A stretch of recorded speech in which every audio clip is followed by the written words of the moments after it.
Middle school. Yeah.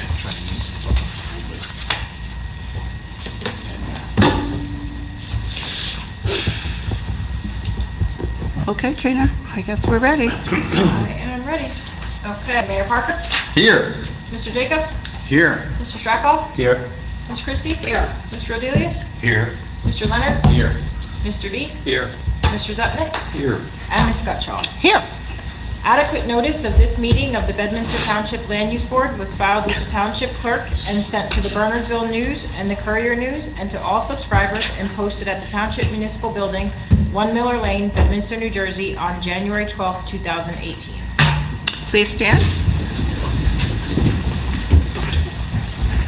Allegiance to the flag of the United States of America and to the republic for which it stands, one nation, under God, indivisible, with liberty and justice for all.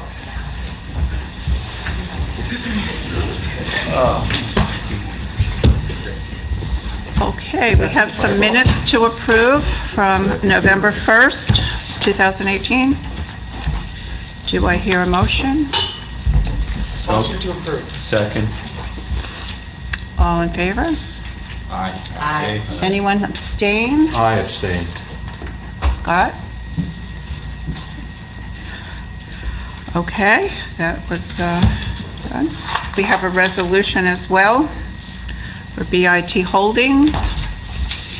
Madam Chairman, on the resolution, I asked Mr. Simon to review it, and he only had one change, and that was the name of his witness was Paul Faris, F-A-R-I-S.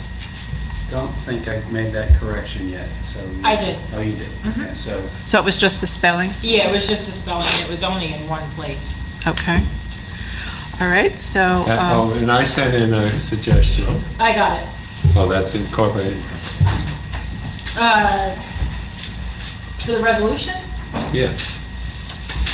what was it, Nick? I got yours, but for some reason I thought it was for the minutes, so that still needs to be changed then if it was for Okay. the resolution. Nick, you want to Somewhere- see it? Do you want to see it? Would that help you? Yeah, that would. It was where, let me see. Yeah, they're talking about the applicant, Mr. Nang. He explained further that he can adjust the lighting and the proposed standards and details to accommodate. So it sounds like he can adjust the standards. oh, I think that's the Stanchions. stanchion. That's the Stanchion. Supporting it with just the stanchions. That's the pole, you could say light pole. But That would be helpful. That's- Well, yeah, that, And the light right. pole. So that was my comment, that Although the stanchion, is the stanchion also this, the overhang? So, I can make the change. What page is it on? It's on the second page, page 2. Halfway down.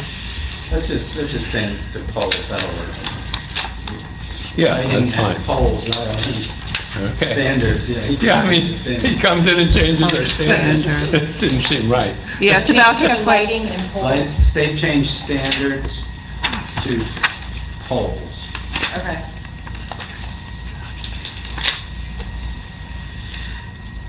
So do we have a... pole? Ah, don't. So do we have a motion with changes? So moved. Second. Okay, roll call. Mayor Parker? Aye. Mr. Jacobs? Aye. Mr. Strackhoff? Aye. Ms. Christie? Aye. Mr. Rodelius? Aye. Mr. Leonard? Aye. Mr. D? Aye. Mr. Travelini? Aye. And Ms. Gutschall. Aye. Okay, we'll open it up to the public. Mr. Public?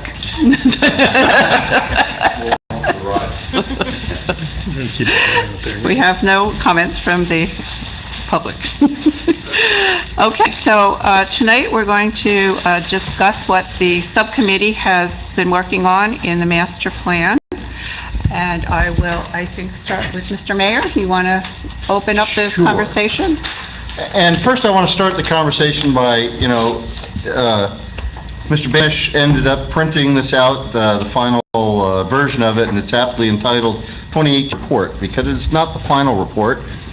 And it is certainly not the first report. We commissioned former Mayor Holtaway and a subcommittee to put together a very exhaustive view of a lot of things. And all those things are still valid and they're still worth discussing. Our charge was to take that report and really narrowly focus down to a couple things that probably could be done immediately, or at least could be discussed immediately, that would have the most impact going forward.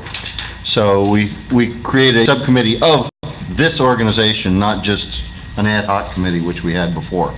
So I'm going to see if my magic, ooh, it works. So, yeah, you can bring the lights down a little bit. What I would encourage everybody, when they get the chance to start looking through this thing, what I'm bringing for you really doesn't deviate from this. So it's just a kind of a way to guide you through this report, but certainly encourage everybody to get into it after the meeting and really look through it. I spent 20 years in the U.S. military, where when they taught us to talk, they said, if you're going to give a presentation, or what we used to call a briefing, you got to have 3 main points. So here are your 3 main points, and those are kind of taken from Frank's prose here, as far as what were kind of the 3 things we came up with, if you can globally capture what it is that we're looking at of this report. First, we're looking to protect Western Bedminster. We've got large horse farms, we've got large estates, we put a lot of money over the years into open space preservation, but one of your best open space promotions is to make that land valuable and marketable as large holdings. Not, you don't get the idea is you're not getting a bigger bang for your buck through the pressure of subdivision and different alternate development. So we're looking to protect and expand agriculture, especially equine uses on the western part of town. Also, and this is probably, the second point is probably what we'll spend most of the time discussing, and Frank really put a nice piece together in the early part of this report, as far as reinforcing the non-residential uses in the easterly portion. And what we're talking about is the business district, primarily along our major U.S. highway going north and south. I won't say the C word, Tom, but it's in here.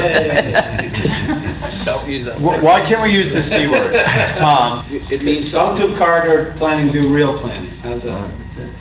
Well, I just want to prove that I listened to Tom. Well, you listen to Tom, but I don't there's some rationale there? I'm talking about that. Just, it's bad planning to think things as corridors, because that was used historically in negative ways against municipalities. So you have areas, and you have zones and neighborhoods, and build 2 villages. So you're not a corridor municipality. Okay.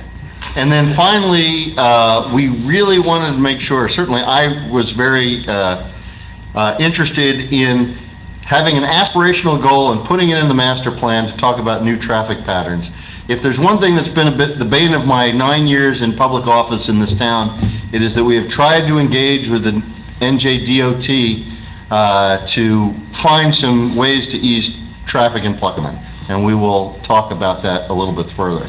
Now, I'm going to preach to the choir a little bit, because you are the planning entity in town, and this is a master plan, and I know you all know this, but for the microphones and for the recording, if anybody actually does watch this on YouTube, remember, what we're looking at is changing the master plan, and the master plan is like the Constitution is to U.S. code. We're not creating a law here, but we're creating what the law is held up against. So that as a board, when you sit as a board of adjustment, you are, or when the township committee gives you an ordinance, you've got to put it up against that master plan to say, does the master plan agree with it or doesn't it? So we're looking to change that constitutional document slightly so that perhaps later code can be measured up against that. So there's a lot of people through this that asked us, oh my goodness, are you going to, is immediately after this goes into effect, is this or that or something else going to be allowed in town? And it's going into the master plan, but we won't necessarily have code immediately. It means that code might be applied. And those details can be winnowed out at the township committee level, and then of course back at you for review. So we are not changing code per se, we're changing the governing document that will eventually be measured against the code. Oh, no, who put that in there? That was late last night, I'm sorry. So, let's talk about mixed use, and if you look in the early part of the report, Frank did an outstanding job of illustrating the problem that I've been talking about for several years, which is that the concern over our rateable base, our business rateable base, mostly in the eastern half of the town, and the recognition that the standalone suburban office campus is really not very competitive in this time and place. And of course, specifically, the AT&T site is one that we really need to have some concern over. The Master Plan Review Committee met with several groups, who are the and also some other commercial real estate developers that have concerns in and around Bedminster. And it was interesting what we heard, kind of a lot of the things that we've talked about over the past year or so, specifically with regard to mixed use. As they told us, well, our goal from these experts was, hey, what's hot and what's not? And doesn't mean we necessarily have to change the master plan for what's hot at the moment, but we wanted to get an idea what seems to be, what they see as development working. And the mixed use, as we saw out in Homedale, and we've been talking about for much of the past year or so, seems to be a new trend. And what was interesting about that is that trend seems to be reinforced by the idea that there's not a lot of rental apartments, which seem to be of interest these days. The idea that the empty nesters that wish to stay in a town, they want to get out of that house that has all upkeep and landscape and go down to something smaller, it's a little more nimble with a rental, and that has somebody else doing the work for them as far as upkeep. So that seems to be the driver of a lot of new development that seems to be catching on. What was interesting about that was the mixed-use component is retail on the first floor and maybe second and third story apartments or apartments behind or adjacent to it.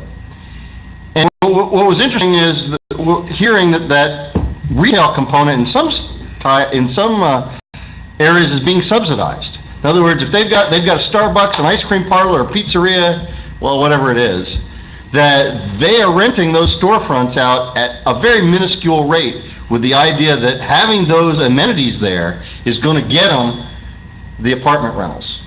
It's going to attract the people to that complex as opposed to making that retail establishment pay for the majority of or at least pay for their fair share rent. I'm not necessarily saying that's what we could or would expect, but it was interesting to hear that. By the way, I'm going to do a lot of talking here, but George and Carol and Rich and Frank, jump in here if you, either if I'm not saying something right or if you want to explain it better or give a point of view that maybe I'm not. You're doing great. I think all right. So far, so good. That's a good thing. All right. So if you look at the early part of the report, Frank does a very good job of illustrating how our rateable base has either plateaued or in fact declined over recent years. And again, I jumped into this whole idea with the concern that we have a business sector or area of town, and they should be paying their fair share of taxes, and as they pay less of their share of taxes, the rest of us will all be paying more, a higher percentage. So we would like the business community to be healthy, and that was one of the goals here. I think one of the points that we're coming around to with all this discussion about mixed use is, based on the first point, we can't survive out here in the countryside with these suburban office campuses any longer. They're few and far between, endangered species, however you want to describe them. But we know that the White House Station Merck facility just traded. I'm sorry.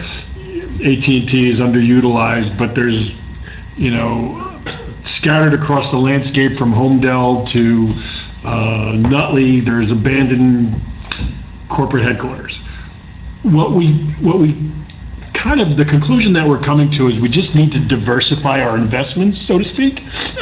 So when we talk about mixed-use apartments and residential and mixed-use, mixing in some retail, either to support the apartments, et cetera, it's us evolving from what has historically had been, for lack of a better description, a bedroom community. Right?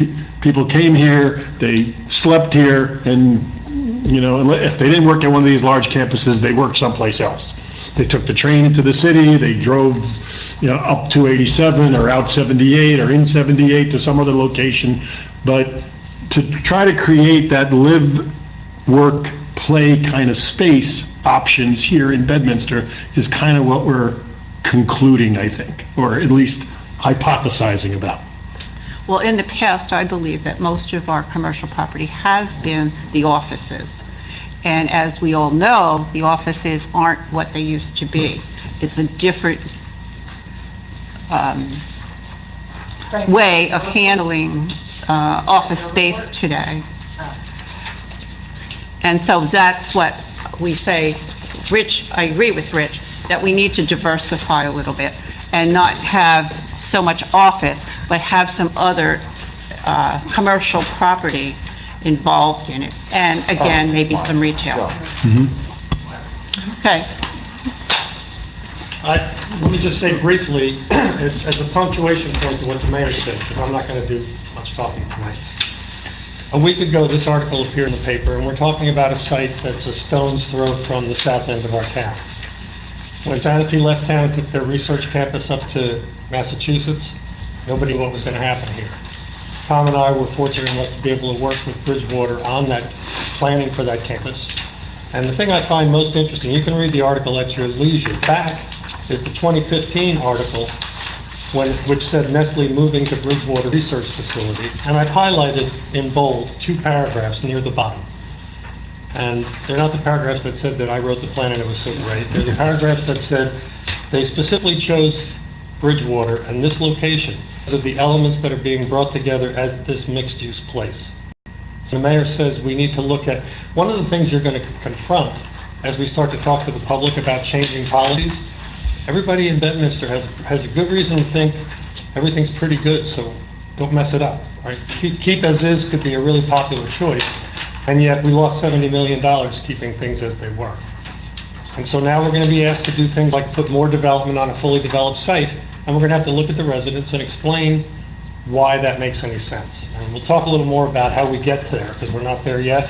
But I do think it's important to recognize this isn't about someplace over in Homedale or down in Piscataway. This is right next door, and these are the people that want to live in these luxury apartments. They're coming here because that kind of housing is going to be built, and you have residents here who would love to live in a luxury apartment. Now, having said that, George was very eloquent the other day. We talked and said, which I think Frank put in the report, says, the devil's in the details. Because it's great to have mixed use, it's great to perhaps bring in some more luxury apartments. And I will caution you with this too, there are probably, I can think of at least 3 sites in town that there might be some appetite for somebody to do this. Maybe. At least 3 that I can think of.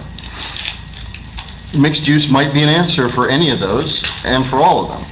We also have, and the devil's in the details, is that I think if all 3 of those sites brought in mixed use and each of them brought in a couple hundred apartments, you could have a 9,000 population of Bedminster quickly turn into 13 or 14,000. So we also, I think, have to be cautious about the intensification and whether we can handle all of that. So just because we allow it doesn't mean when it comes to pass and that code is written and those projects come forward that it's just, roll over and whatever you want.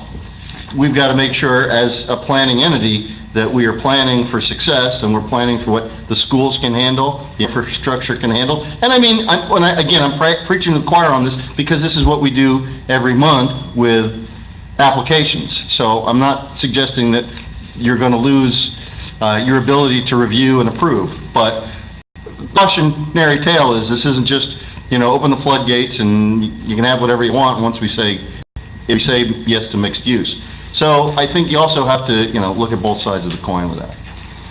Did you guys look into why Bedminster 2 is not coming forward?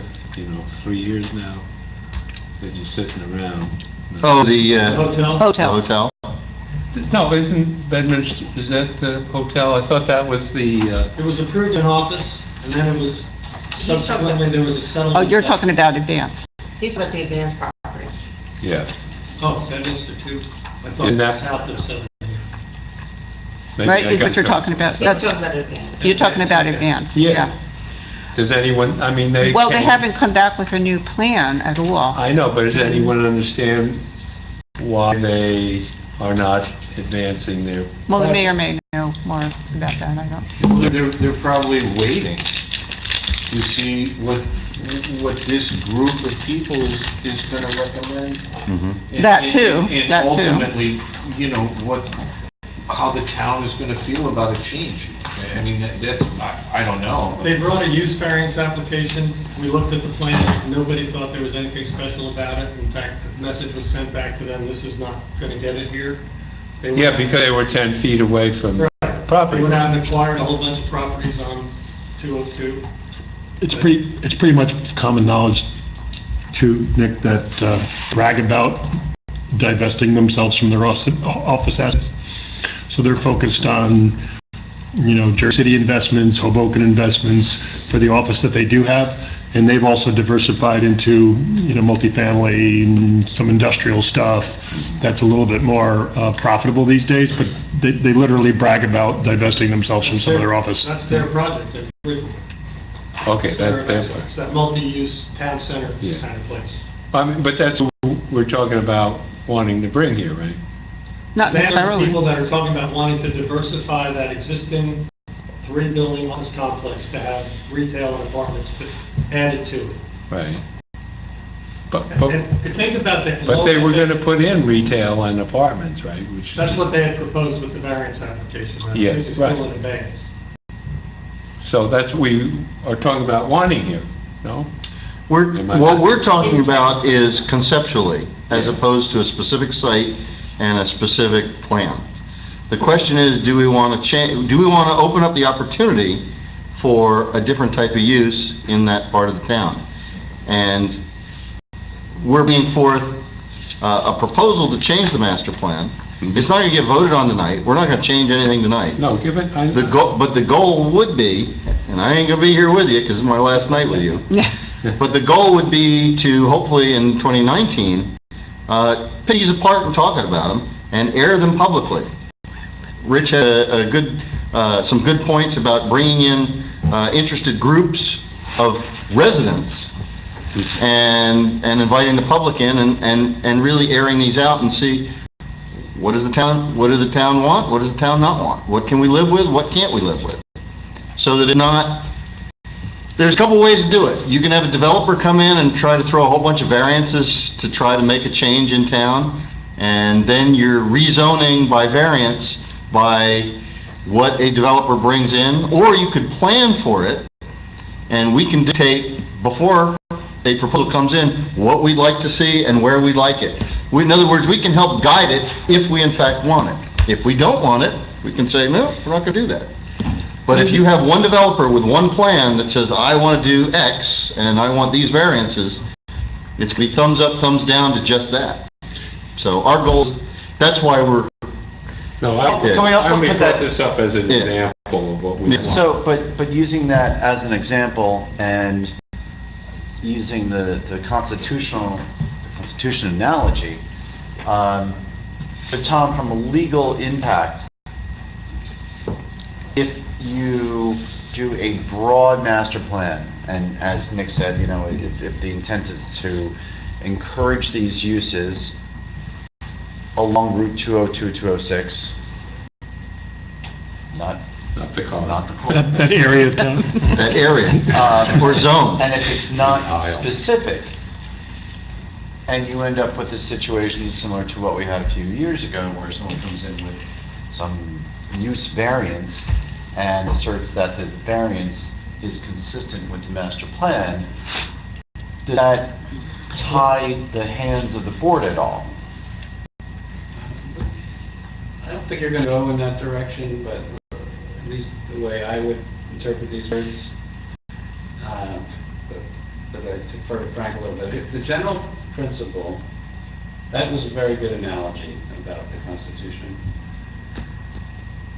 And to get it even further, the reality is a master plan and a master plan amendment have a map.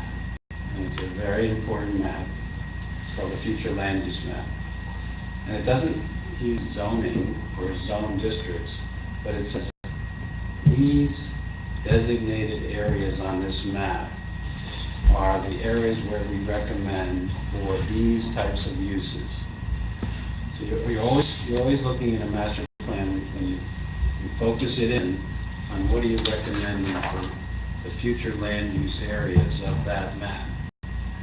And but when you look at it, it happens, it's better, I prefer, and Frank would prefer, and I think you would all prefer that it have some consistency.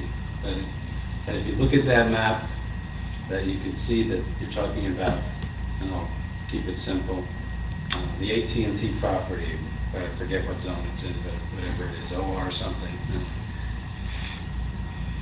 And in the future land use map, it probably says office research or something like that. It doesn't use OR, it doesn't use the zone district. So you can have general principles that come from this recommended study, but when you hone in on how do you amend the master plan, you actually should be focused in on how do you change the future land use element in the master plan before you change the ordinances. So you almost have to go area by area, property by property, or zone, concept by zone concept. And you could have multiple zones that have maybe some of these, the mixed use idea. You might have multiple zones that would allow it, that you would recommend that in the master plan, and you would say something in the future land use element and in the future land use map. But you wouldn't generally say all of Pluckerman Village and all of Bedminster Village and all of the lands in between shall be mixed use. That would be almost too extreme. And if you did, you might want to have a future land use map that sort of stretched to make one village. I don't think that's, that's why we don't really plan that way. You plan by first having your general principles. These are some of them. And how would you implement these general principles in the master plan document, that foundational document, like a constitution, that's forming this foundation for what the codes, the ordinances might say a year from now, or 2 years from now, or a month after the master plan, but after the master plan. And the committee would decide whether to change the ordinance. Now, you don't have to, just because the master plan gets amended by the planning board, it doesn't change the law. But it does fuel the fire for somebody to be able to argue, well, I want to use that recommendation for my property in a use variance. That doesn't mean they're entitled to it. It doesn't even, but it does help them prove the negative criteria.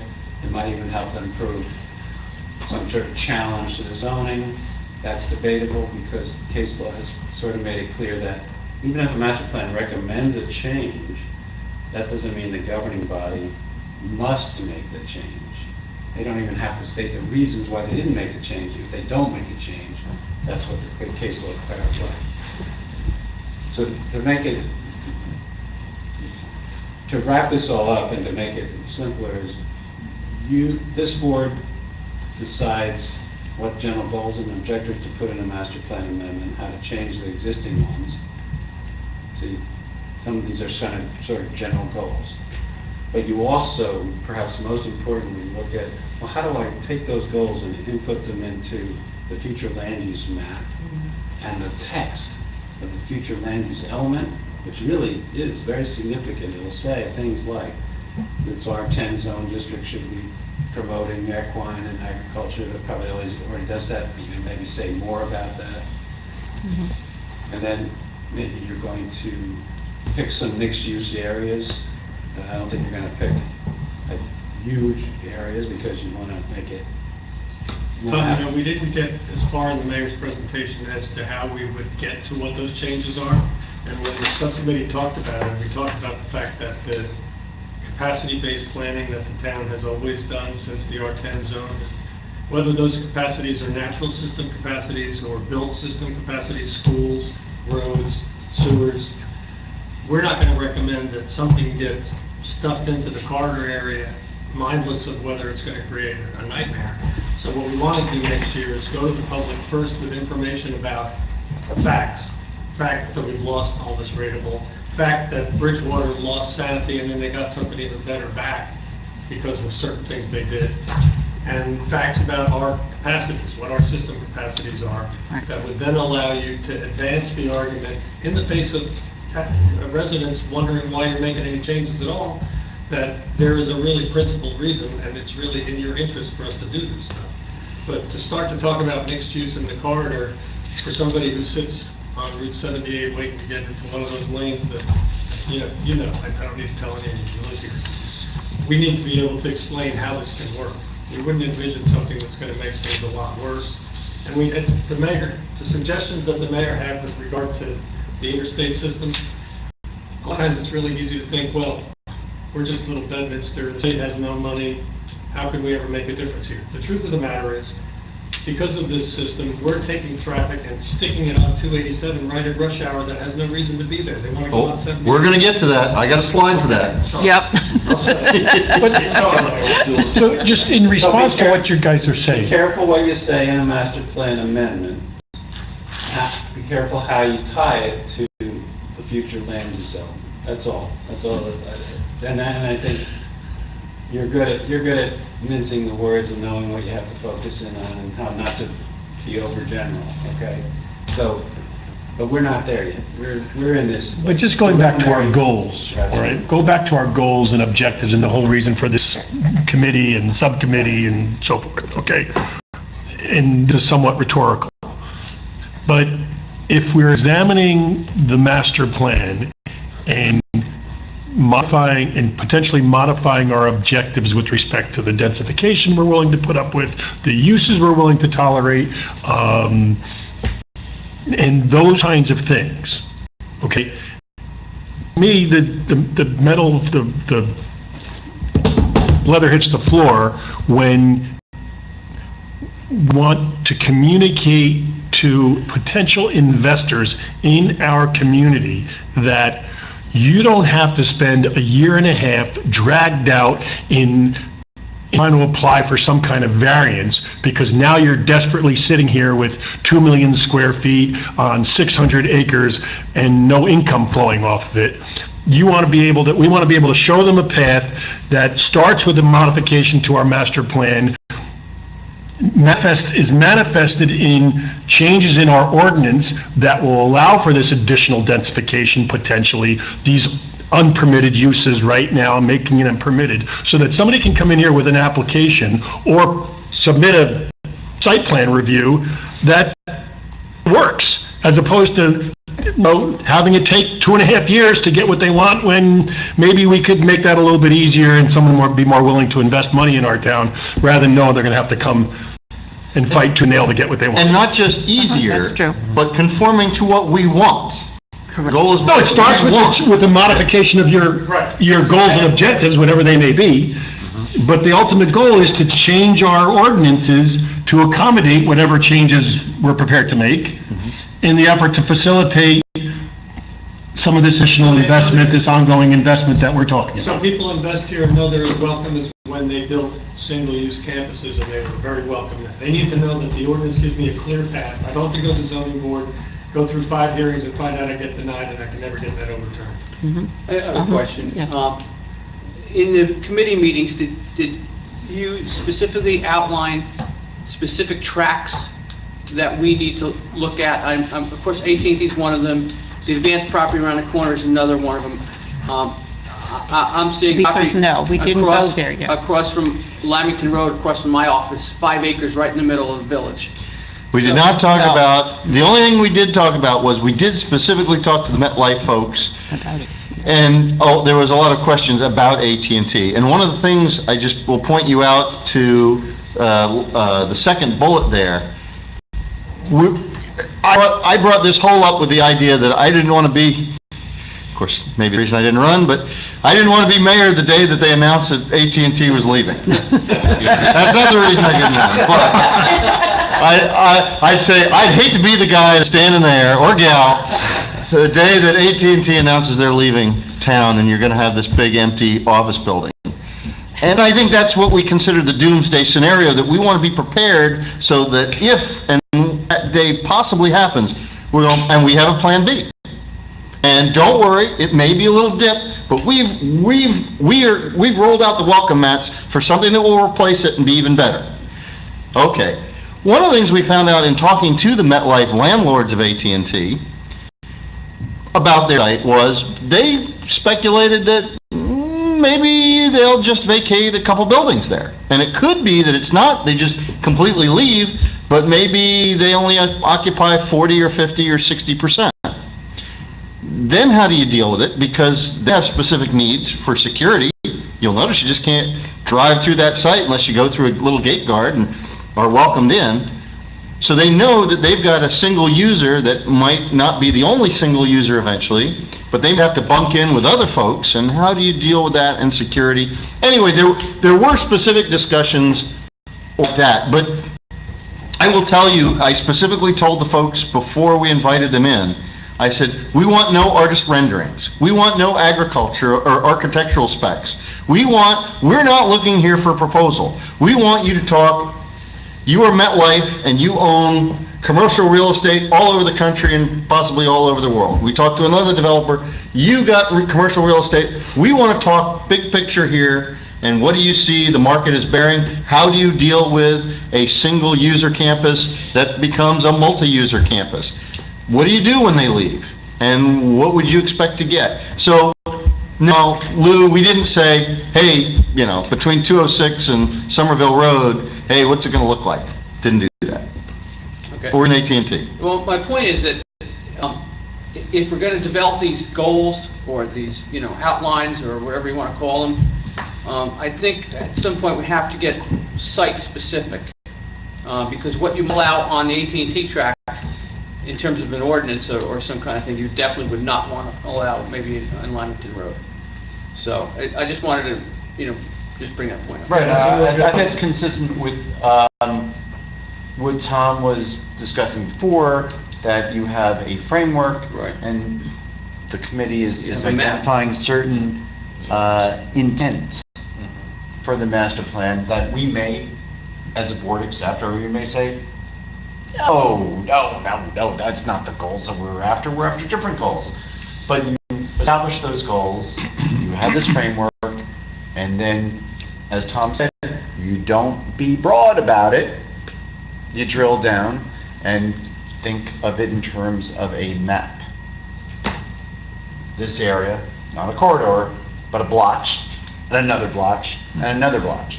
And you may take some of the goals here, and can you implement those goals in those blotches one way or a different way? Or maybe this blotch, you don't want to advance those goals, you want to advance different goals. Right. So I think that's for down the road, maybe for next week. We could always do another meeting. I'm not going to be around. But I do want to pop up on something that that was raised by that and also raised by the mayor's discussion. The article that I emailed around on Unicom buying the Merck facility. What I found interesting about that, and perhaps as just once again as an analogy, so Merck, million 2 square feet? Million 2 square feet. Unicom, I've never heard of this company before. Taking 1.2 million square feet. White House Station, that's a pretty bold move. In the article, one of the things they talked about, what they liked the site, they liked the property, but they said they may not need 1.2 million. In fact, it's likely that they won't need 1.2 million. But they raised the idea of co-locating other businesses, complementary businesses, to that site as tenants. So you get a tech company that's interested in bringing other complementary companies into what is headquarter facility that are going to supplement the activity there. And I think when you talk about MetLife saying, well, you know, it's unlikely that AT&T is going to leave, maybe they reduce their footprint, whether it's reducing the occupancy or just changing the way it lays out, it provides that opportunity for multiple operators, multiple tenants, multiple uses on that, what is now a single user campus. It's entirely possible as AT&T, and believe me, I'm just pulling it out of thin air. You have AT&T that bought DirecTV. They are not only in the telecommunications business, but maybe the broadcasting business. What if they reduced their footprint, and although this is a shrinking business, what if they brought in ESPN and decided to put some studios there? It's a completely different use than what it is now, and it's an office. It's not a residential use, it's not the mixed use we're thinking about Starbucks and apartments, but maybe they have different complementary uses to whatever AT&T's mission, or they have more of a Google, a search engine, a social media type entity. So anyway, I'm not saying that, again, I just literally pulled that out of thin air. That's no proposal, nobody said that, but. Amazon's not coming here? Huh?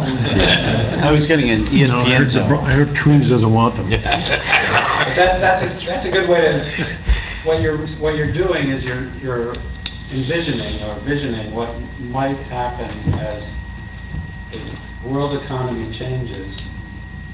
How would you provide flexibility to users? You know, tenant, owner, whatever. And that's planning, and that's why you're trying to anticipate what would the demands and needs be 5, 10, 15, 20 years from now. But then, also, how would you want it to fit in to your zones and your municipality, to Bedminster? And now you're sort of trying to envision what the future might need or bring, and then you want to stop there. You want to continue to bring that into sort of the flexibility that a plan provides, a master plan provides, the future land use element, which recommends ordinances, which is, in a way, that just by you allowing something, you incentivize it. Allowing something is incentivize it. But you can even enhance that with special ideas in zoning. How would you incentivize it even more? A good example might be, how would you encourage equine agriculture, and what needs of that does that community have, and what flexibility could be allowed and encouraged in the ordinance to do something Tom, that encourages that. when a master plan, you talk about encouraging and allowing and incentivizing. Can a master plan take the other approach and say, we do not want to see this happen in this area?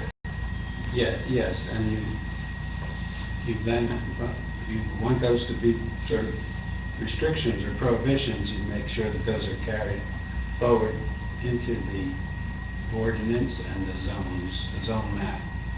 So you envision the restrictions and prohibitions, not the level of detail that in an ordinance, but I recommend it. Right, so you may have goals for a zone, and there may be goals that are things you would not want to see in that zone. So you could have mixed use that says we'd like to have dining, we'd like to have retail, we'd like to have some residential. We do not wish to have manufacturing. That's exactly right, and you must say that in the master plan, future land use element, in the words, and you should definitely say it in the ordinance. That's right, nobody wants to That's manufacture zoned. anything in New Jersey anyway. Right, New Jersey's made that clear. yeah. Yeah. All right, we do have some more slides on some other subjects, and then we can bring it all around to kind of a little bit of everything towards the end, but I do want to get through a couple more of these. Trino, should we order in pizza or something? I mean, we're gonna be here a while. Oh, no. Anything left I over was from worried today? about Frank. We only have the room till 11 o'clock. We've only gotten through, what, 2 slides? There's only a couple more left. Don't worry. I'm kidding. All right, Western Bedminster, and we've already kind of touched on this a little bit. We talked about how do we preserve the large estates? We make them valuable, we make them marketable, in addition to all the open space tax money we've thrown at preservation. And we're already doing a lot of the stuff to promote those properties. We have the farmers market, which has really highlighted, the agriculture. I'll ask the guy sitting next to me, how many farmers did we have and how far away was the furthest farm? The furthest farm away was 8 miles, and that's all states. And just what I heard, actually, I heard this morning that Neshannock Apiaries is now placing, and just this morning heard that they got another Bedminster property where they're placing hives at. So when they first started at the farmers market, they had a couple inquiries, and that's just expanded. So by having the farmers market, we're putting more hives into Bedminster large properties, promoting their agricultural activities. If you want farms to stay on Larger Cross Road and Long Lane and Spook Hollow Road, you make them profitable. You make them profitable by promoting that business that keeps them profitable. So the farmers market is a big step in that direction. The Essex Horse Trials and the folks of the Gladstone Equestrian Group have done a lot to highlight, well, the front of Frank's report, not a filled-in swimming pool, but it is the ring at USET over at Hamilton Farms. Monmouth at the Team is an event that's been there twice this year. So there's a great effort right now to market Bedminster as a place on the world tour or the national tour of equestrians. We don't need every equestrian to want to buy property in town, but if you get a couple people that say, we go through there every year, boy, I'd like to have, one of my stables right near where they have all these events every year. Now you buy up a 200 or 300 acre farms, and now you've done a great job in preserving them. So we've talked to some of those folks, and what do we not do that other communities are doing? What is our competition out there? Well, there's a lot of folks down in Florida. We're not going to compete with Florida weather. But we do have Westchester County and the Hamptons that are sucking up a lot of the people that we would like to own big estates in Bedminster. What do they do out there, up in Westchester and out in the Hamptons, that we don't do here? Well, anecdotally, we've heard that there's issues with accessory dwellings. And way back when, we rezoned things to make sure that you didn't have a lot of accessory dwellings on a given property. But what has that resulted over the past 10 or 15 years? That people are now subdividing so that they can put their farmhand in a property because they can't put another accessory dwelling without a big variance. So that may be a kind of a specific, but perhaps a smarter look at that might allow for development on these farms that allow them to continue to be farms. Also, the trail network. This is a tougher one because it's kind of a half secret in Bedminster. There's a great network of trails. We have 18 miles of dirt road. Why? Because we've got people that we want them to ride their horses, and not on the macadam, but on some nice dirt streets. Well, in addition to those 18 miles of dirt roads in Bedminster, we've got a lot of trails that cross over property to property. And this goes back 100 years, probably to around the advent of the automobile. And that when the automobile came about and we started paving roads, that these folks said, well, I want to have places to run my horses. So all these large property owners kind of banded together. They had a gentleman's agreement hey, you can go through my property as long as you stay on this trail and don't mess with things. And there's state law in New Jersey that allows to go on a horse trail, that if you fall off your horse and break your neck, well, it's kind of on you. So you don't have to worry about the liability of a trespasser, which you could consider somebody on a horse maybe to be. So we've got this great network, and I remember a couple of years ago talking to some high-end realtors and saying, boy, you know, we could really market it. Does anybody have a map? I mean, you should be this should be advertised, all these trails. They go, oh, no. You don't want to advertise this because the people that allow their neighbors to go on those trails don't want people tucking in their horses from all over creation to ride on the Bedminster trails. They want it to still be a gentleman's agreement among friends and neighbors to share this property. It's a great jewel, but it's also something that we can't regulate. All we can do is kind of cheerlead this. We can encourage it. There is a loose organization now, but Rich was talking about having a what were you calling it? A trail, not a society, but what was it? Well, it's like a focus group of those people who just to enhance their property values to promote this. And I don't know if we were looking for incentives about how we can encourage people to spend money to maintain them, or maybe we give them reduced fees on certain applications. I don't know what you can do, but some way or another, if this is... But didn't you say Tewksbury had like a trail association? Tewksbury and East Benwell are two model trail associations nearby. Yeah, that was Frank who mentioned. Okay. So anyway, we need to figure out ways perhaps to encourage the trail network without ruining it. And that may be a tough thing to do. There are studies that demonstrate that properties adjacent to these trail systems have increased values. So public education about that fact is a good starting, an opening step to get people to at least consider. Because I've watched them put fences up across these, trails that have been used for 100 years, all of a sudden one day. And just like we would talk to, people in the school and young families moving into the town about what are the kinds of, services and amenities that they would be looking for. They're the future. If we're looking 15 years down the road, certainly, not me, but the same thing with this equestrian thing. Find somebody who's tapped into that network already to kind of facilitate this dialogue. And under what circumstances would you be willing to share this information, make continuing investments in the trails or maintaining the trails? Because here I am, I get on Spooky Hollow and I'm riding down, some trail for 2.5 miles, and then all of a sudden, there's this barricade, it's suddenly become a steeplechase that my old nag has to hurdle in order to continue on the path. So, how do we improve that circumstance? I have no clue. Somebody in this town does, and they should lead that charge. There are people out there that are very involved in the equestrian lifestyle, been here for years. And they're the people. And they can be identified, and maybe, I said this a few months back, if we bring them in and ask them, sit at the desk and we can ask them questions about the history of the trails and the obstacles and the problems with the trails nowadays. Because there are people out there that know all of this, because they live it.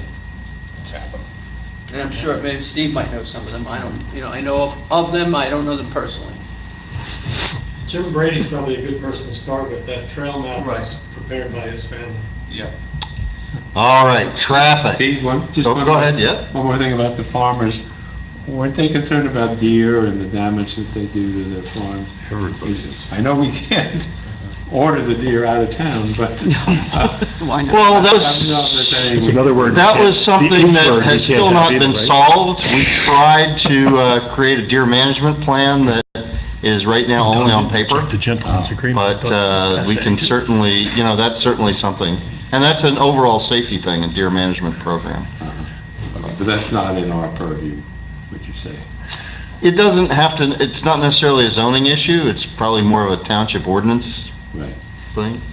But you make for a good point in that it is an issue. Talking to the farmers, and this is not just the farmers who are at the farmers market, but also the talk at the county ag board and the state ag board, you hear loss percentages of a low ranging from 25% would be a low to 40 or 50% loss from deer.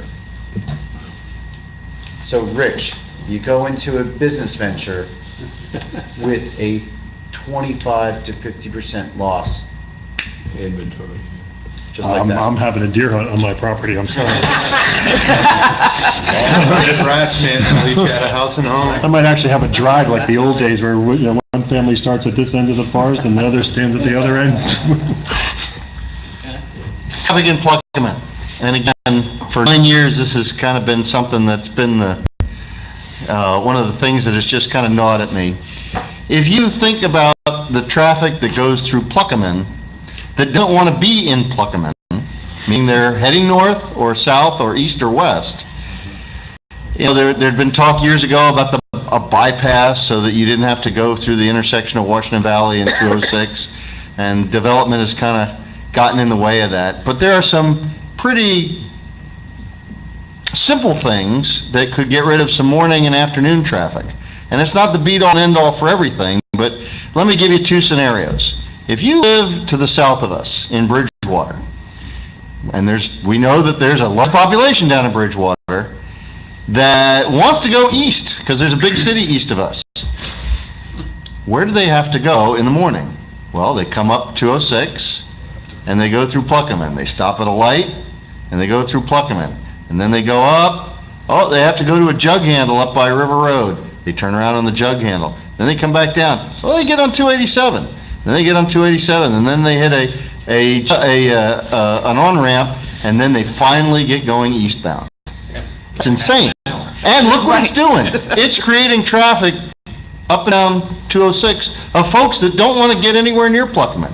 Now, maybe they'll stop at the bagel shop, and that might be a good thing, but realistically, this is just creating more work and more traffic and more pollution than we need. What if, down by the Bridgewater Manor, we had a 206 north on-ramp to 78 east? All that traffic in the morning would never, ever, ever pass through Pluckerman. Also, on the way home, All this capacity on 287 that's getting used by that traffic would be available for highway traffic. and also on the way back in the evening, right? Because if you take 78 and you go on to the 202, 206 south, you pass Bridgewater. So if you're going to that area south of 78, then they don't have to take 22-way. you still have to come again on back. the way home. Yeah. Yeah, currently you would still have to come back and come down. And you take the Bash Excellence over here. Is that an official title? Yes. I think It was the award. Bridgewater would like the credit for all that. That was the award. I think, where he's at on this. But if that gets the density on this Santa Fe site that's been contemplated, that puts more pressure on those intersections coming from Bridgewater into Pluckerman at each of those lights. So you're at Washington Valley, Burnt Mills, Drive, all the way up. Now, years ago, there was a proposal, I think it was for a four-way right here, and it encroached on Timberbrook, and I know that was killed many years ago. And I'm not suggesting a four-way, I'm just suggesting a one-on ramp. Maybe an off-ramp coming this way, I don't know, but mostly a one-on ramp, and it's gonna help out in the morning. In the afternoon, we have a different problem. What if you live in the northern part of the hills, or up on the top of the hill in the Berners Township portion of the hills, and you could be coming back from the east, or you can be coming up from the south. You got to get on 287, and you can do one of two things. Well, you could get off on this 22A, and we have a configuration on that, and that brings you to a jug handle here. We can either go up Hills Drive, or we can come backtrack on 206 to get to Schley Mountain, to get to Allen. Again, what are we doing? We're coming into town, we're coming in going to the north, we're heading to the south, we got one off-ramp, we got one jug handle to then backtrack and go this way. I sat at a meeting and John Mantz came up with a brilliant suggestion. He said, well, what if 22B, which circles around like this, just shut off, and you could also get on Schley Mountain. All the traffic here and here would never have to come on 206 into Pluckerman. It would just dump off on Schley and then go either into the northern hills or into the upper hills. Makes way too much sense. And none of this, we're not talking about a lot of pavement here either. No. No. Now, they have issues Way with... too much sense. You're talking about that little strip right there. Yep, one little strip. Stay. Now, they'd have to widen things because they're always worried about queuing. It might even be another ramp that just goes here. But the Probably a point light. is to get rid of the backtrack traffic in You Pluckerman. want to make a right-hand turn. And probably a light.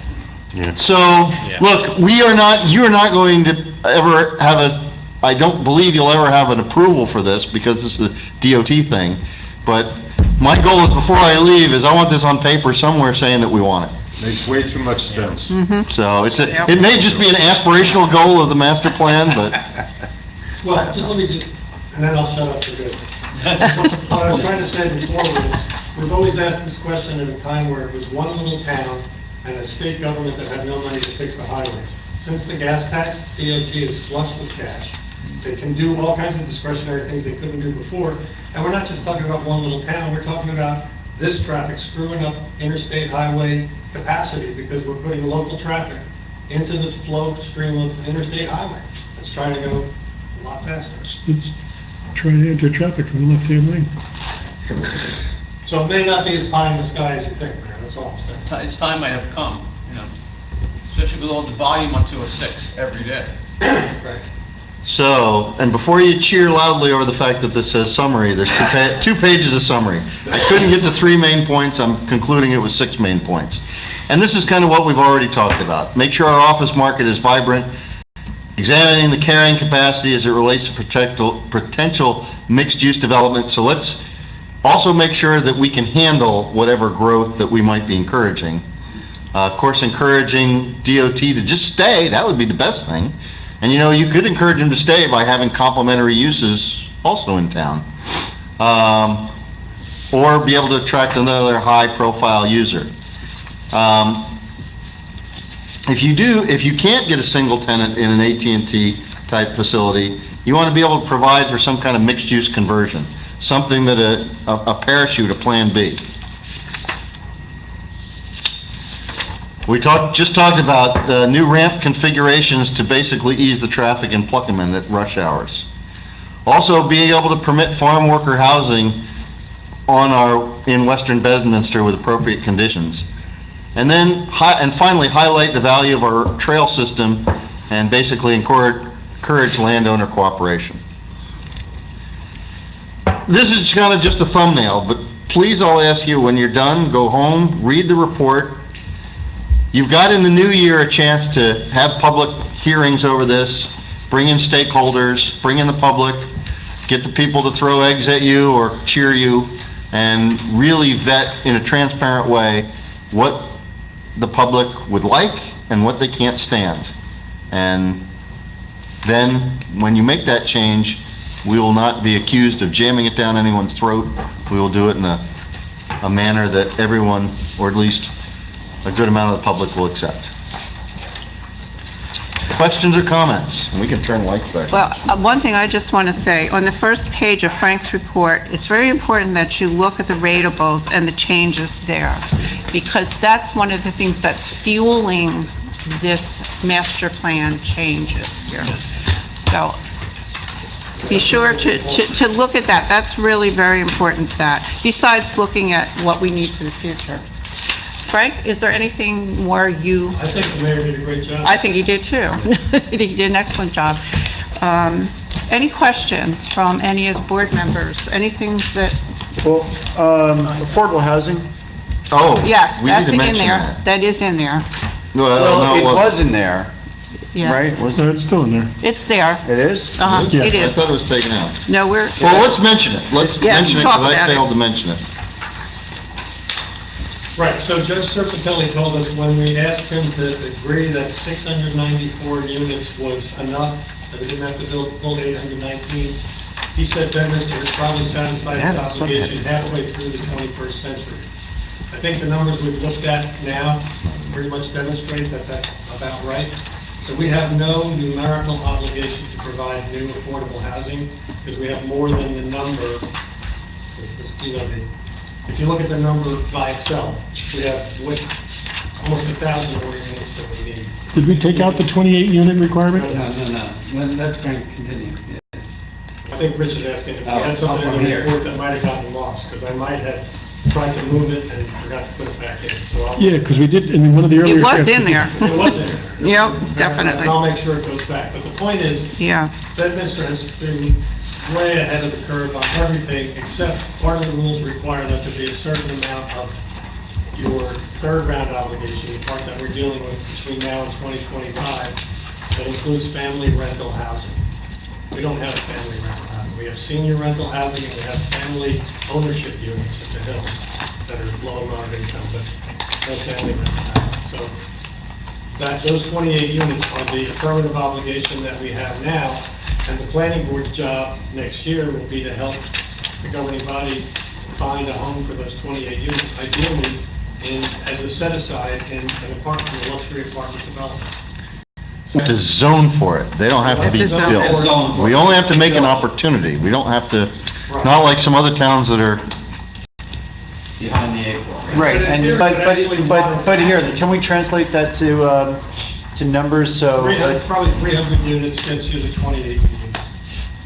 The 20% set aside would be just under 300 total apartments. Somebody would be willing to build you the I 28 you need for less than that. I think your math is wrong. Well, the presumption would be a 20% set aside, but as apartments, the code rules would permit a 15% set aside. Is that what you're thinking? Well, I think you're, But the 300 sounds wrong. You would do yeah, you're about 150. 200 for 15%. 28. Oh, About 140, 150. yeah, you're right. So 140, 150 as an inclusionary development, or 140 other units, right, doesn't have to be one, could be spread among the different blotches, but that's the number, right? So 140 would satisfy that zoning Yes. requirement by 2022. 20%. And the paragraph was in the draft, so 20%. I will put it back. it's missing in the... I mean, it's 28, but assuming 20%, but you go to 15% for rental. Family rental, so wouldn't that be, let me just check. That was a little higher. 28 divided by 0.1. Divided by 15%.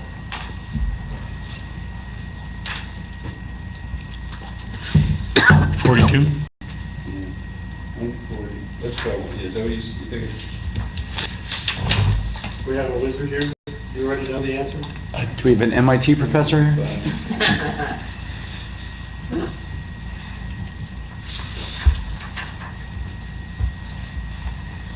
$186 and 15%. That sounds right, because you basically 15 out, 30 would be 200, so 186. You might have been thinking of some way, maybe the market portion would be around. Yeah, right. Around the 140, so, but that's right, it can be one development, or it might be scattered site developments, and it might be scattered zones, or it might be one zone, or one mixed-use zone that has a I think component if we that... don't rezone to create the set-aside, we have to identify a site for a 100% project. I think that was the condition. that we- So right now, there's no such So we want- capacity, right now, there's no such capacity as applied to the current zones for Bedminster for those units. That's correct. There's no place where we've already zoned that would allow that. So no matter what, we're looking at some change to accommodate In this those zone. Units. That's right. We should put- Somewhere. We should put it in the master plan, the future land use element, the housing element, update the housing element, and the zoning ordinance. One or more locations to accomplish it. And strategies to do that are part of what you should put into this next stage. always be thinking, how would I have to do that? How could I get that? So, A lot of options. on the traffic issue, so, I mean, there was, once again, the Bridgewater project. Newspaper has reported of a possible project, or was it zoned? It's a redevelopment. No, in Far Hills. Oh, in Far Hills. So we've got this pending, Far Hills, somewhere down, past Moreland Farms. Douglas Road. Is it Douglas? Isn't it down there? It's the Erico property. Yeah, Erica, right? It's just past, Down by Liberty Country Court. Day. No, not that far. Yeah, but not that far. It's before Far Hills Country Day on the right-hand side. So, That big. obviously past, What color is that house, Frank? I think it's green. Green? Oh, the It's a green young property? house. Isn't that, yeah, The that's. green one that looks like a hotel? White, yeah. Yes. oh, That one?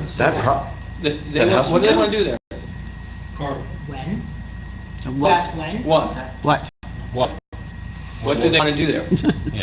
That's gonna be one of the affordable housing locations. Oh, really? Wow. That's a lot. do you know what the number was? Was it 90? 90 units total? I don't know. Such a joke. I Which don't would know. require, It hasn't come to their planning board level yet. So I'm not sure what the exact. So number requires is. infrastructure? It's only at their council level. There's a lot of infrastructure. so when we talk about traffic impacting Must be their growth Bedminster corridor. roads, it's not just by ourselves, Right. right? We have to be mindful no. of Yes. the other stuff that's adding to it. Yeah. We talked about bringing Chuck in to help us understand those capacities better, like we did when we were looking at the TOT site, so that we're playing with real numbers and not just guessing if it's gonna be okay. Chuck can also tell us which lights are failing at which times. You know, I think Rich and I can attest to the area between 202 and 206 on Lamington and Main, right? You see traffic backed up at the 202 and Hillside light, it backs all the way up to 206. So for additional capacity there, there's problems. Hence my concern with that track. Right in acres. front of your office, right. Exactly. Yeah, sure. I have a question On from the other Frank. hand, just think about it this way. You, where other than those kinds of locations, and I'm not gonna use the Carter, but the villages. And, The lodges. And the white elephants, the potential white elephants, AT&T and the other, where you no change may need to take place, and where you already have a concentration of other services that would be appropriate for multifamily housing. You certainly don't want to be looking in the R10, you don't want to be looking in the R3, you don't want to be looking at outside sewer service area, which we want to hold sacrosanct, if it is sacrosanct. So you sort of, you aim, you plan globally, but you actually plan incrementally. Where would you do anything? And you just know it. So you have to, that's the way you narrow your focus on what should be in the master plan amendment, the future land use element, and the zoning. Okay, and it's hard, but because you have challenges, but it's appropriate. You don't have to reinvent the wheel. You like the environment, you like the you want to enhance certain things, but you don't want to be, you don't need to go reinvent the wheel in many zones, in all zones, that's for sure, unless you want to. I have a question for Frank. Frank, you talked about in this report, reinvigorating Pluckham and Bedminster villages, and you talked about walkability. Do you think it's realistic that we ever can change the walkability of either of those two locations? Bedminster Village is pretty much completely developed with doctor's offices, engineering offices and the like. There's not much room there for retail or the kind of stores or places that people would walk through. And then Pluckerman, because the 206 is so busy and no really access for parking, for like general parking, like, is even, you talked about it, but I don't see it as a reality. I don't know, maybe I'm wrong. Well, no, I think that you pointed out a really big, important point, because we're not interested in getting rid of the built fabric of Bedminster Village, even though use-wise, it doesn't have any life after the end of the business day. Lights all go out and it's kind of a dead space. Maybe a period over time where some of those, and ironically, we've already permitted mixed use in the village neighborhood zones. So you can have residential and or commercial on any lot. Which we do, As long as it's in many big. places. So, yes, we do. So anybody who wanted to could go into the upper floors of any of those buildings and put residents back there again. The people who argue in favor of keeping those eyes on the street, that keep it a more safe, kind of, the feeling of being alive rather than closed up, always argue that what you're trying to get is more and more people that wake up in town, come downstairs looking for something to eat or drink, and they walk someplace. And actually, we may have, despite the fact that we have 4,000 units that are all pretty much arranged to be auto-dependent, we might end up with 150 or 200 units right in the middle of Pluckerman, and those people would wake up and walk someplace, and the sidewalk network is pretty much there. I can give you something anecdotally, because one of my favorite places to grab lunch is Annie's Deli, Yeah. for the camera, and for the I'm angling to get a sandwich named. No, but, no, and I'll go in at noontime, and you'd be amazed how many people are walking from the Crossroads and Bed 1 to Burles Park Yeah. in January and in November. If I go on any given day, you'll see, I'm not talking about throngs of people, but a dozen people will be trekking across the bridge just to get out, just to stretch their legs, maybe to go across the street and get some lunch over at the, at the Fresh Market Shopping Center, or over to Annie's or whatever. That's just with the current office structure you have. Like I said, it's not a huge amount of people, but there's never a day that goes by, unless it's a driving rain, that I don't see at noontime probably a dozen people just trying to get out and go someplace. And there's really not many places for them to go. But they're trying. They're trying. If you provide a sidewalk, people will go. Yeah. They will do it. And there Just are. to get exercise. Just to get out, like you say, to have exercise, especially at lunchtime. And you can walk. You can walk not just from Fresh Market, but you can walk up to King's and walk back. I've done it many times. And people do it. There's plenty of parking behind Yeah. Desiderios. It used to be It's the private parking lot. no, it's not. We just had the applications here that said that anybody can use those lots. That's not true, I don't believe that. These are private parking lots. The doctor's office is private, and Did we tell the doctor that he couldn't put a permanent gate up? That he needed to allow access through all those other lots? we gave him access, we allowed him to have the gate. So there's no access. No, we told him to put the gate in. Yeah, He to block access. wanted to preserve it because he was doing the lot for himself. right. And his lot may be different than the ones behind Desiderio. But Desiderio was all part of the corner property at some point, those lots, weren't they? But it's not, most people don't even know that's there. Well, if you put a sign up that said public parking, If they would know it's there. If Bedminster Pizza lot is full, which is full a lot of times during the day, a lot, between the bank and the pizza place, no one's gonna park down in Desiderios and walk up the hill and come back over. I've never seen anyone even think about it. If they're walking to Annie's Deli, why wouldn't they do that? But they don't know about it, they don't do it. It's just a point.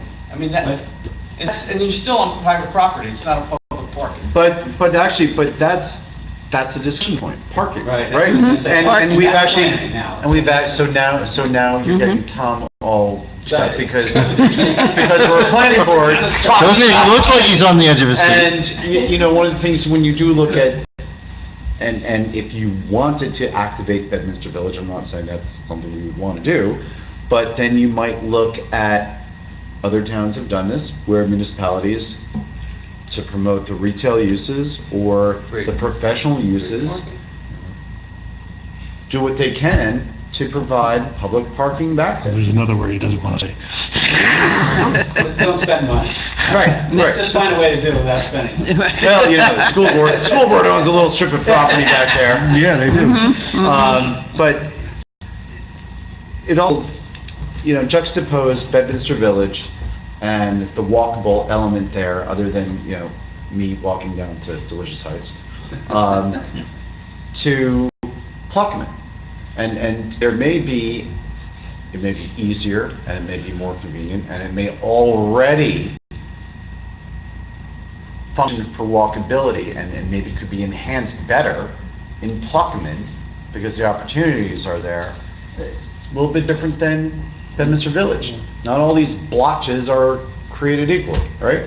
That's right, that's right, that's the rub, that's what you have That's the to key. plan for.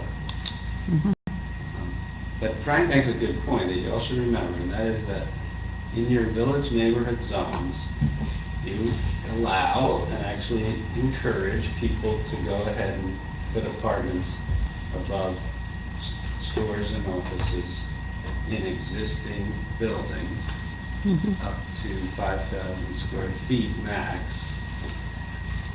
And maybe, you know, I think that it's hard to envision that becoming affordable. It's not a big development, but there may be ways to encourage some affordable in small buildings that are done, you know, with appropriate incentives. It may not be something you want at all, but why do I say those kind of buildings? Because that's the fabric of the architecture that is established in Bedminster Village and Pluckman Village, and it's.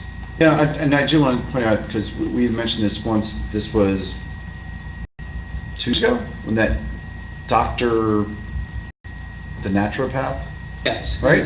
He just Right. brought in a couple, yeah. So, was that last year or 2 years ago? It was about a year. And so, Yeah. you know, remember, there was a discussion with us and with Paul about whether he needed to pave his driveway.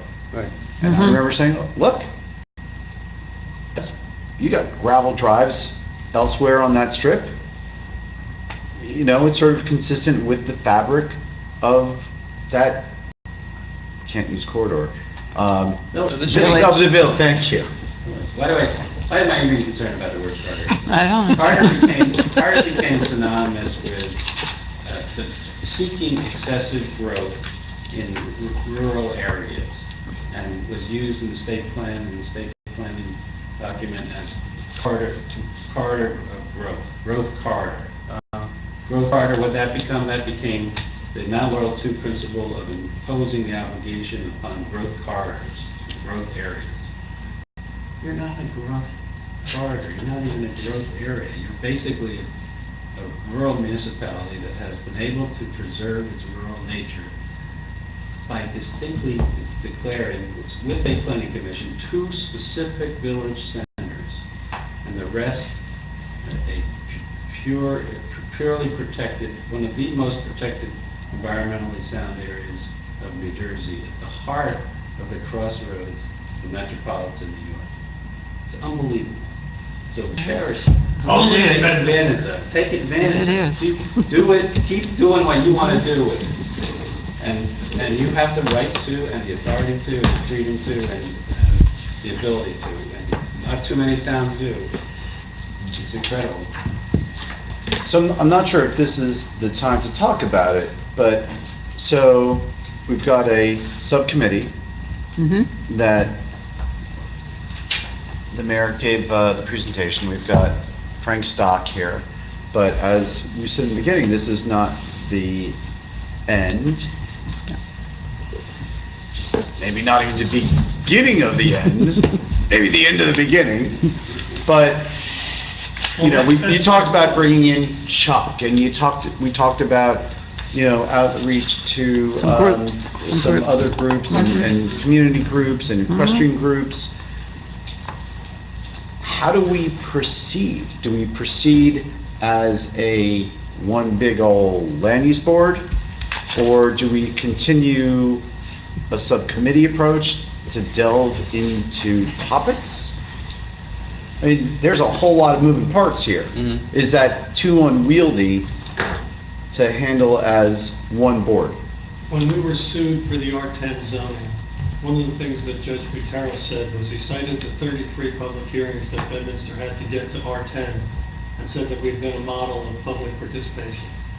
And I think what we want to do now is reach out to the public, give them a fact base that helps them understand why we're asking any questions about changing policies, explain to them what types of changing policies are happening all around us and why, and then talk about the capacity limits in our town that either will enable or prevent us from recommending that we make significant changes. And I understand that, but I mean, so the last issue that you identified is presenting constraints that are Right, so there. we're in But we're capacity. still, are we still in that fact gathering stage? Right now, we still need more facts before we can go to the public and say, here's everything we know that you need to know to help us make this choice. Right, so, I mean, So we need- scheduling planning ahead, board needs to engage taking the staff. putting that into logistics, do you handle that as this board? Do you keep the subcommittee going? I think, to me, I don't think, again, the drivers are very few, there's very few facts that are the drivers. The overriding fact is the fact that we've lost $70 million worth of rate. Factual. Right? That's the overriding driver. This is why we're here, this is why we're doing this. Okay? The other things that we're talking about is that, you know, our attractiveness as an office location, despite all the advantages of, you know, interstate highways and accessibility, confounded by the mess on 206, however, you know, we can lay out, it seems to me we got a little bit more data collection to do, but we can lay out some pretty impressive facts so that when you make a presentation to either, you know, various groups of stakeholders, and I think it makes some sense to figure out, identify who those various groups are, but present these circumstances to them and say, this is what we think is a problem. This is what other towns have done to solve this problem. These are the options, again, because we don't want to, we talked very specifically about not presenting any solutions.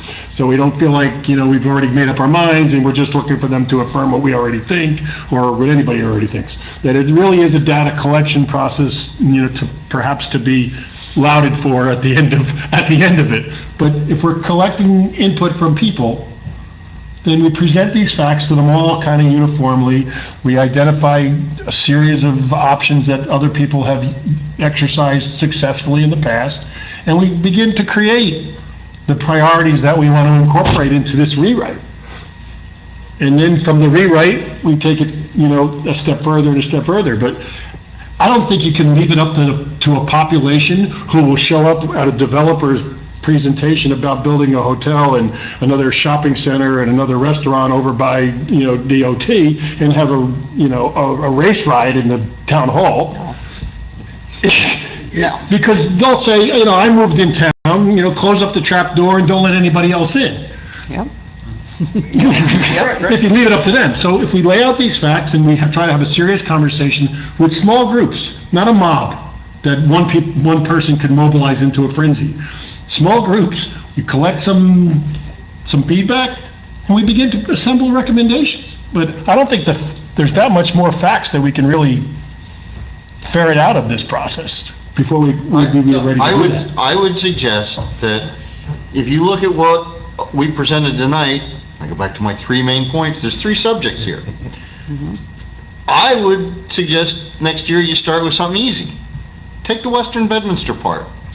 Gather the trail, the unofficial leaders of what's not even an association of a trail association, and some landowners in the western part of town that are struggling to make their farms and their equestrian. Get a group of them.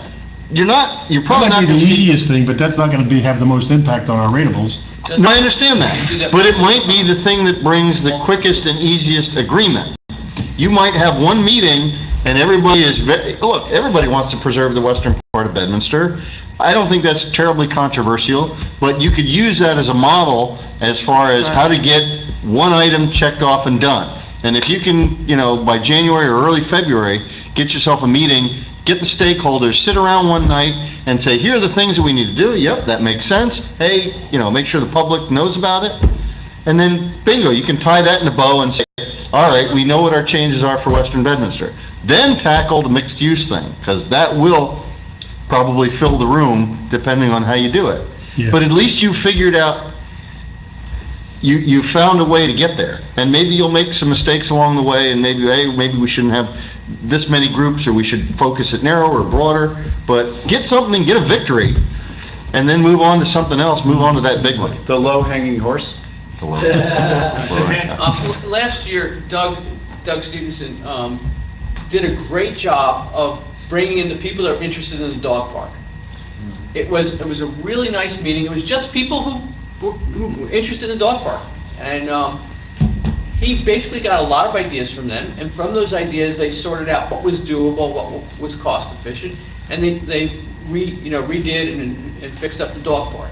And I would suggest that kind of situation either handled at a subcommittee level or at this board level with different groups that have different interests in town. And then, gather the facts from those groups, what they want, what they like, what they think.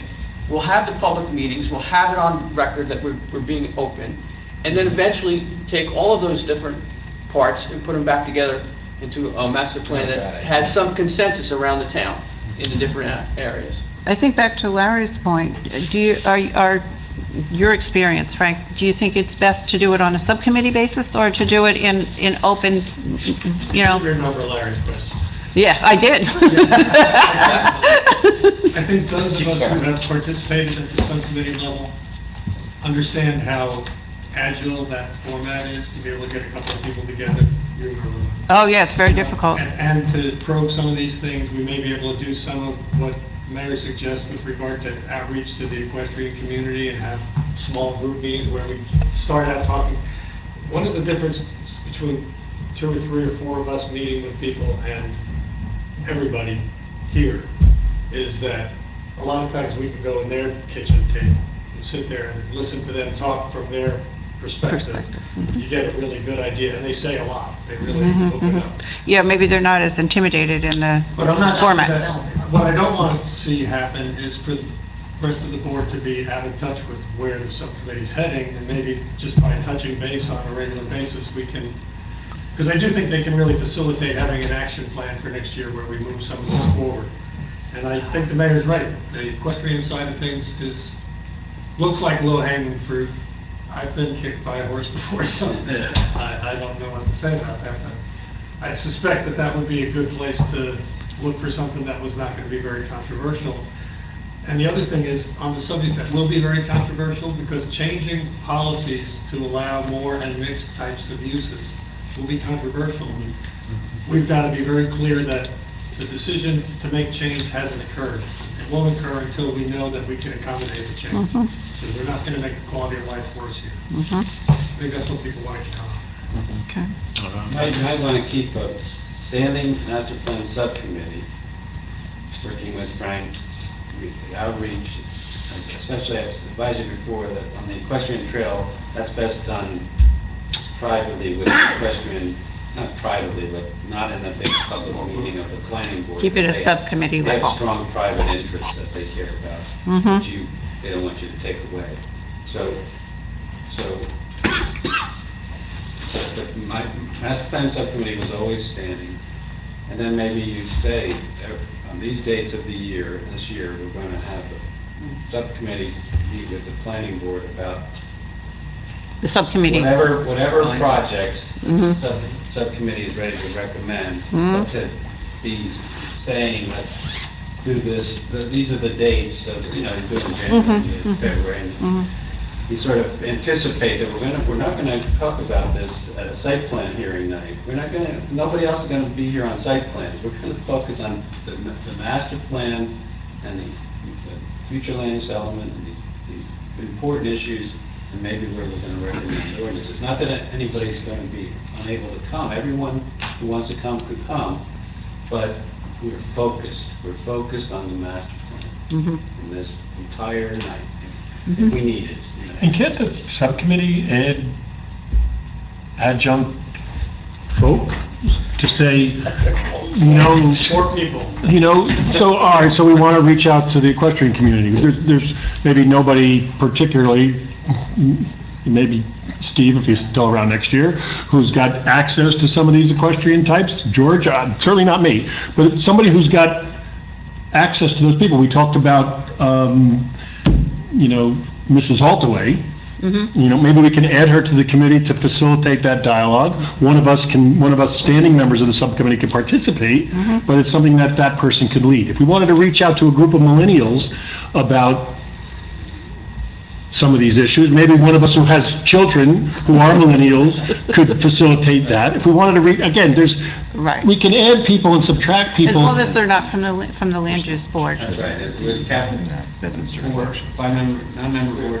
Yeah. Max of 4 members of the board. We can have other people, though, Rich, to answer your question, off of the board. Right, If you like Mrs. Holdaway, would be. Yeah, that'd be great. Yeah, Like a former mayor. that would also be. It's only 1 hour. You only, you gotta catch Bob when he's up north. Bob is not within reach. As long as somebody else is involved when AT&T decides they're moving. That's all he- Right. Okay, any other questions on the board? No? Well, it just Yeah, sounds Scott. that on the logistics Mhm. of that, Yes. that's something we can't lose sight of, because this could disappear. It could take a 6-month hiatus. Oh, no, we're going to So keep it's- it, we're going to keep it on a roll. Right, so that's, We are. You know what we'll do, we'll put together. That's on you. We'll put together a series of next steps Mm-hmm, that the subcommittee will recommend, and then everybody can look at that, and so we'll proceed according to a predictable Yeah, timeline and series of activities. we had talked about that. Yeah, we didn't talk much about it tonight, but we will. I think we'll discuss maybe the land use board again, or the subcommittee. I was already thinking about Ron. I had this Um, discussion with Ron 2 weeks ago. I think to answer a question again, Larry, that once we have our reorg meeting in January, then we can reorganize our subcommittee and have it go forward. But we won't lose sight of it. We will keep it on a roll. And of course, we're all hoping that we're going to have as good a mayor next year as we've had for the last. In the future. You never know Probably what that's gonna be. Could be better. Okay. Very good. Thank you, Mayor. That was Good job. very good job. And so I guess we can, Before you adjourn, yes, the reorg meeting, yes.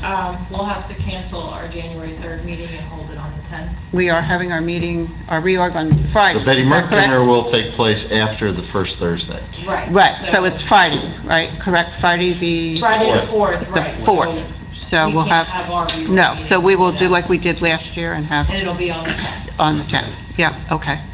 So that's where we are. One meeting in January then? Is that what you're So One just meeting. one meeting, yeah. One meeting in We won't meet January. on the 3rd. saying? Trina, do we have any big applications coming our way, or is there anything in the pipeline that's... I hear about a lot, but, Yeah, until there's something, there's nothing. Nothing has come. Until there's Yeah. something, there's nothing. yeah, exactly. And that in and of There's a itself lot of is this out indication there. of a problem. Uh-huh. I don't have anything. Yeah. That in and of itself is an indication. Okay, do I hear a motion to adjourn? So moved. So moved. Seconded. They're Enjoy your holidays, and we'll see you at reorg. And Can't tell if it's a laser pointer or a vape pen. Is there such a thing as a general meeting anymore? put everything in this one thing. Yeah.